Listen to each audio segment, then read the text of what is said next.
नमस्कार, मी मोहिनी सोनार. आपण पाहताय टीव्ही9 मराठी. बुलेटिनमध्ये आता घेऊयात बातम्यांचा वेगवान आढावा. 36 जिल्हे आणि 50 बातम्यांमधून. भाजप युवा मोर्चाच्या वतीने मुंबईमध्ये काँग्रेस कार्यालयासमोर आक्रमक आंदोलन. कार्यालयावरील पोस्टरवर काळी शाई फेकली तर खुर्च्यांची सुद्धा तोडफोड. भाजप युवा मोर्चाच्या कार्यकर्त्यांवर पोलिसांकडून लाठीचार्ज तर मुंबई काँग्रेस कार्यालयासमोर पोलिसांचा मोठा बंदोबस्तही तैनात. भाजप कार्यकर्त्याच्या आंदोलनानंतर झोन 1च्या स्थानिक डीसीपींकडून मुंबई काँग्रेस कार्यालयाची पाहणी तर काँग्रेस कार्यालयाबाहेर मोठा पोलिसांचा फौजफाटाही तैनात. मारहाणीमुळे अतिरक्तस्राव तर शॉकमध्ये गेल्यानं सरपंचांचा मृत्यू. सरपंच संतोष देशमुखांच्या पोस्टमॉर्टम रिपोर्टमध्ये उल्लेख. Haemorrhage and shock due to multiple injuries असा हा अहवालात उल्लेख. बीडचे सरपंच संतोष देशमुख यांच्या हत्या प्रकरणामध्ये मुख्य आरोपी विष्णू चाटे याला 9 दिवसांची कोठडी तर केज कोर्टानं सुनावली पोलीस कोठडी. आतापर्यंत 4 आरोपी अटकेत तर 3 मात्र अद्यापही फरार. परभणी आणि बीड प्रकरणावर मुख्यमंत्री देवेंद्र फडणवीस हे विधानसभेत उद्या उत्तर देणार. पहिल्या दिवसापासून विरोधक आक्रमक झाल्यानंतर आता फडणवीस सकाळी 11 वाजता उत्तर देणार. बीडमधील कटुता कमी करण्याचा माझा प्रयत्न असेल शरद पवारांचं विधान तर शरद पवार हे 21 तारखेला मस्साजोगला जाणार. संतोष देशमुखांच्या कुटुंबियांना भेटणार. परभणीचे खासदार धनंजय या ठिकाणी संजय जाधव यांनी संतोष देशमुखांच्या कुटुंबियांची भेट घेतली. पीडित देशमुख कुटुंबाचं सांत्वन यावेळी करण्यात आलं तर देशमुख यांच्या हत्येला आज 10 दिवस पूर्ण. सरपंच संतोष देशमुख यांच्या हत्येच्या निषेधार्थ बुलडाण्याच्या मेहकरमध्ये मराठा समाजाकडून निदर्शनं. हत्या प्रकरणातील आरोपींना तात्काळ अटक करण्याची ही मागणी. आंबेडकर अनुयायांनीच या ठिकाणी परभणीमध्ये लाक्षणिक आंदोलन केलं. दोषी पोलिसांवर खुनाचा हा गुन्हा दाखल करण्याची मागणी. सोमनाथ सूर्यवंशी, विजय वाकोडे यांच्या कुटुंबाला आर्थिक मदत देण्याची आंदोलकांची मागणी. परभणीतील घटनेच्या निषेधार्थ इंदापूरमध्ये मोर्चा. आरोपीला कठोर शिक्षा देण्याची आंदोलकांची मागणी तर वालचंदनगर पोलीस ठाण्यामध्ये आंदोलकांकडून निवेदन. परभणीतील घटनेच्या निषेधार्थ अंबाजोगाईमध्ये आंबेडकर अनुयायांचं आंदोलन. सोमनाथ सूर्यवंशींच्या कुटुंबाला 50 लाखांची मदत आणि मारहाण करणाऱ्यावर पोलिसांवर गुन्हा दाखल करण्याची मागणी. नागपुरातील संविधान चौकात महाविकास आघाडीचं आंदोलन. संविधान चौकातील डॉक्टर बाबासाहेब आंबेडकरांच्या पुतळ्यात ते विधान भवनापर्यंत आंदोलकांचं या ठिकाणी घोषणाबाजी तर अमित शहांच्या आंबेडकरांसंदर्भातल्या वक्तव्यानंतर महाविकास आघाडीचं हे आंदोलन. महाविकास आघाडीच्या आंदोलनाला शिंदे गटाच्या आमदारांचं आंदोलनातलंच उत्तर. आंबेडकरांच्या सन्मानापोटी यावेळी विधान भवनात शिंदे गटाकडून प्रति आंदोलन. छत्रपती संभाजीनगरात वंचित बहुजन आघाडीच्या कार्यकर्त्यांचं आक्रमक आंदोलन. राज्यसभेमध्ये अमित शहांच्या आंबेडकरांवरील वक्तव्याच्या वेळी भागवत कराड चेष्टा करत असल्याचाही आरोप. अमित शहांच्या वक्तव्याविरोधात अकोल्यामध्ये वंचित बहुजन आघाडीचं आंदोलन. जिल्हाधिकारी कार्यालयासमोर वंचितचं ठिय्या आंदोलन.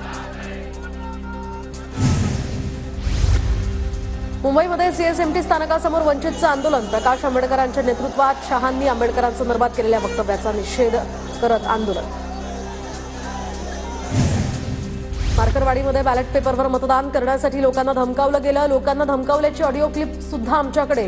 देवेंद्र फडणवीसांचा हल्लाबोल.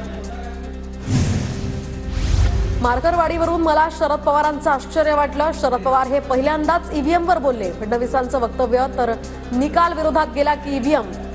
फडणवीसांचा विरोधकांवर जोरदार निशाणा. निवडणूक जिंकण्यासाठी व्होट जिहादचा नारा देण्यात आला. मालेगावमध्ये निवडणूक काळात बँकेत कोट्यवधींचे व्यवहार. फडणवीसांचा आरोप. आयटक महाराष्ट्र राज्य शालेय पोषण आहार कर्मचारी युनियनचा विधान भवनावर मोर्चा तर विविध मागण्यांसाठी शालेय पोषण आहार कर्मचारी आक्रमक. महिलांचा मोर्चामध्ये मोठ्या प्रमाणात सहभाग.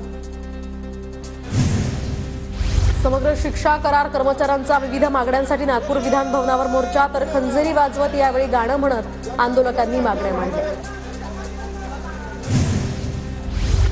महाराष्ट्र राज्य गाव कामगार पोलीस पाटील संघाचा विधान भवनावर विविध मागण्यांसाठी मोर्चा. मागण्या पूर्ण केल्या मात्र त्याची अंमलबजावणी झाली नसल्यानं यावेळी पोलीस पाटील आक्रमक.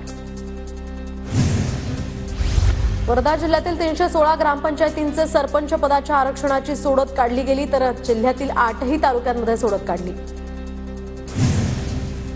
कांद्यावरील 20% निर्यात शुल्क हटवण्याची मागणी. नाशिक जिल्ह्यातील लोकप्रतिनिधींची फडणवीसांकडे मागणी. निर्यात शुल्क कमी न केल्यास कांदा दर हा कमी होण्याची शेतकऱ्यांना आता भीती. लासलगाव कृषी उत्पन्न बाजार समितीमध्ये शेतकऱ्यांकडून कांद्यांचे लिलाव. तर कांद्याचे सरासरी बाजारभाव हे 1500 ते 1700 रुपयांपर्यंत कोसळले. कांद्यांवरील 20% निर्यात शुल्क हटवण्याची शेतकऱ्यांची मागणी. कांद्यावरील 20% निर्यात शुल्क तातडीने रद्द करा. अजित पवार यांची पियुष गोयल यांच्याकडे मागणी. तर कांद्याला चांगला दर मिळवण्यासाठी केंद्राला अजित पवार यांचं पत्र. छगन भुजबळांचं राज्यातील कांद्यांवरचे 20% निर्यात शुल्क माफ करण्याची मागणी. तर मुख्यमंत्री देवेंद्र फडणवीसांचं पंतप्रधान आणि वाणिज्य मंत्र्यांकडे पत्राद्वारे मागणी.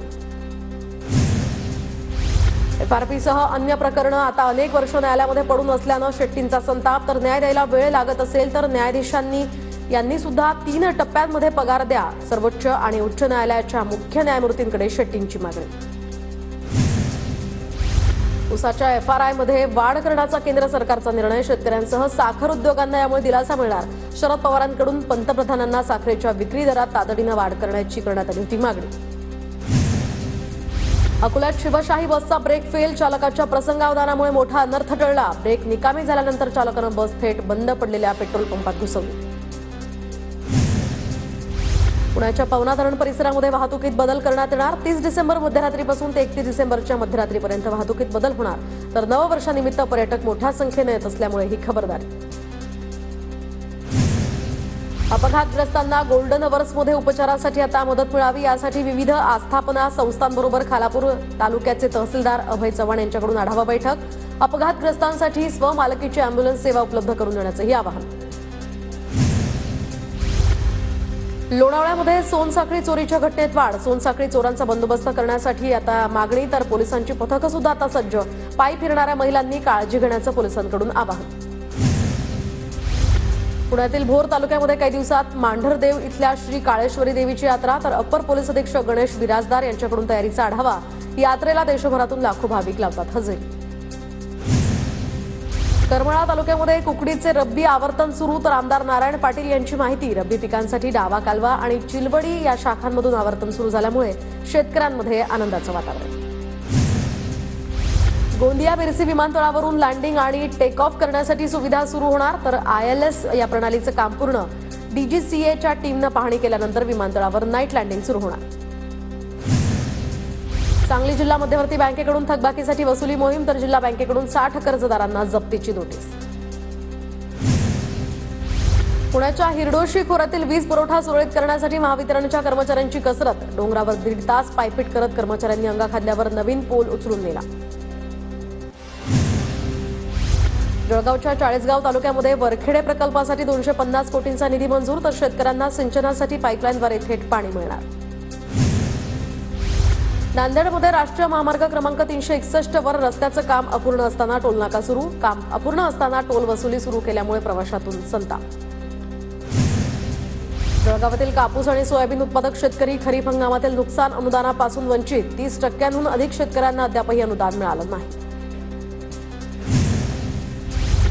जालन्यात मोसंबीची मागणी कमी झाल्यानं दरावर परिणाम. तर मोसंबीचे दर हे 40 वरून 14 रुपयांवर. बाजारात दररोज 100 ते 150 टन मोसंबीची आवक वाढल्यामुळे शेतकरी चिंतेत. बीडच्या परळीमध्ये नाफेड मार्फत सोयाबीन मूग खरेदीला सुरुवात. तर कोणतीही त्रुटी आणि जाचकटी न लावता खरेदी सुरू ठेवण्याची शेतकऱ्यांची मागणी. कोल्हापुरात गर्भलिंग प्रकरणी एका खासगी रुग्णालयावर छापा. तर अवैध गर्भपाताच्या औषधांचा साठा मोठ्या प्रमाणात सापडला. आरोग्य विभागाकडून यावर कारवाई. सांगलीच्या मिरजमधील गणेश तलावातील पाणी प्रदूषित झाल्यामुळे 2 दिवसात 600 किलो मासे मृत झाल्याचा प्रकार. तलावामध्ये कचरा टाकल्यास कडक कारवाई करण्याचाही आता पालिकेचा इशारा. सिंधुदुर्गमधील तिलारी दोडामार्ग रस्ता सापानं अडवला. तर वाहनांच्या रांगांचा हा व्हिडिओ सोशल मीडियावर व्हायरल. रस्त्यावरच सापानं ठाण मांडल्यामुळे काही वेळ वाहतूक कोंडली.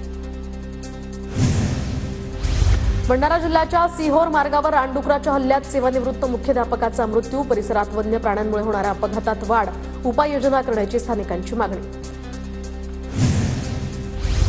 सिंधुदुर्गच्या भोमवाडीमध्ये स्कॉर्पिओ गाडीचा अपघात. अपघातामध्ये एका महिलेचा मृत्यू. चालकाचं गाडीवरील नियंत्रण सुटल्यामुळे अपघात झाल्याची माहिती.